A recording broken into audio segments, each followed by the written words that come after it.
Tak hanya harga bahan pangan, sejumlah harga material bangunan juga mulai merangkak naik pasca kenaikan BBM pada 3 September lalu. Meski tak berdampak pada seluruh material, namun kenaikan BBM turut berdampak pada naiknya ongkos pengiriman barang. Material bangunan seperti semen merupakan material yang mengalami kenaikan pasca keputusan pemerintah menaikkan BBM awal September lalu. Kenaikan rata-rata mencapai 30% untuk beberapa material bangunan. Hadi, penjual material bangunan di Kampung Lambadalo, Aceh Besar, mengatakan kenaikan rata-rata mencapai 30% dibanding sebelumnya. Meski tak berdampak pada naiknya seluruh harga material bangunan, namun kenaikan berdampak pada ongkos kirim yang ikut naik.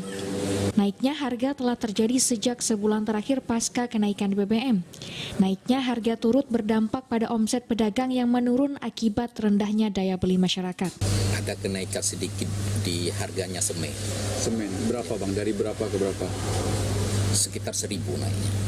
Kalau selain semen apa aja yang juga ikut naik? Kalau besi, seng misalnya, kemudian pasir? Tidak ada kenaikan, cuma di ongkos pengirimannya aja. Berapa bang naikannya?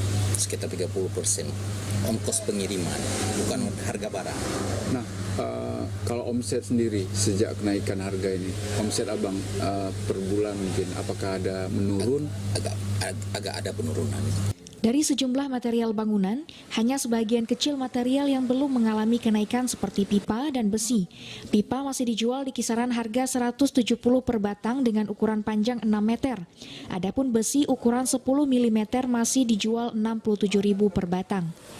Pemerintah diharap turut melakukan langkah-langkah guna kestabilan harga, termasuk tarif angkutan barang. Langkah ini diharap dapat menjaga kestabilan harga material bangunan pasca kenaikan BBM. Dari Aceh Besar, Arman Konadi, TVRI melaporkan.